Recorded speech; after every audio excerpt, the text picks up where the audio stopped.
Rich Oliver here. Hi everybody. This is my new vlog series. I wanted to kind of communicate with you guys some of the common questions that I get, and I'm going to do a series of vlogs just to be able to get the word out about what we do at the mystery school and kind of explain things a little bit better so that those that haven't been with us yet can understand where all this is going and what we're trying to accomplish with our school. So sitting down in the morning, we talk to the students, and the first thing that we talk about is how dirt track riding is going to help pavement riding, and how it's going to change your ability to understand what's going on underneath you after you experience 2 days of dirt tracking at a fun camp at mystery school. And so the best way that I can describe this process is what happened to me. And when I was coming up in racing, I had met Kenny Roberts and Randy Mamola and Wayne Rainey, and all three of those racers in that time period had hired me to ride 250 Grand Prix for them on different teams. And with Kenny's team, it was also Formula USA, and the YZR 500 was the bike that I rode there in that division for Kenny. But before all that started, Kenny says, you got to come out to my ranch, you got to learn how to ride dirt track. And I didn't think that much of that idea because I was a road racer and my path up to that point had been pretty successful. I'd won some 250 Grand Prix races, and I didn't really think I needed that kind of training, and I didn't understand how it's going to help me. So I was also, like many of my students, kind of questioning this whole process. Well, I get out to the ranch, I find out I don't know how to ride. I find out I really don't even understand how a motorcycle works. And I look back on it now, and when I was road racing successfully, everything was perfect. I had great tires, I had good track conditions, I knew the track well, my bike was fast, and in those conditions, I could win races. But when it rained, when the tire went off, when anything was wrong with the bike, I would fall back a little bit.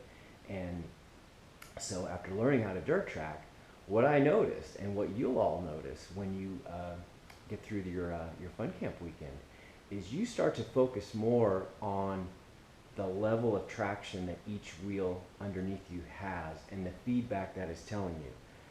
And I thought I used to do that on the pavement, but what I really did on the pavement before was I kind of was at okay or not okay. Those were my two thresholds, my two levels of traction, right? I was hooked up, I was good, or I was down, I was crashing.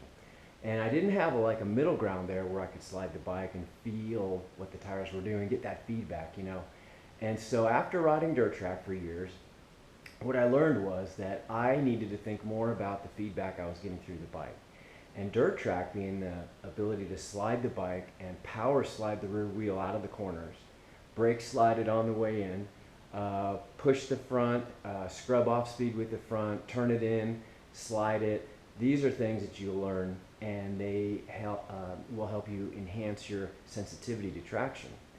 And so when I went back on the road racer, what I noticed was instead of thinking about traction as either yes or no, it was more like a 1 through 10 scale. And when traction started to drop off and my tire wasn't as good, I was still able to go fast because I could slide the bike.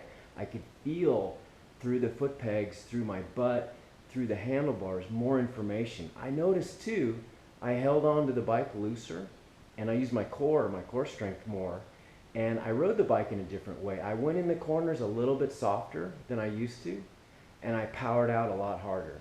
And I pushed on the foot pegs, and I used the bars in a different way. And all of these things I learned from dirt tracking, because that's what you do out there in the dirt, is you're looking for grip. And it's not so much about the line or what gear you're in, as more about what you're feeding in for wheel spin or your slip ratios with your different tire speeds.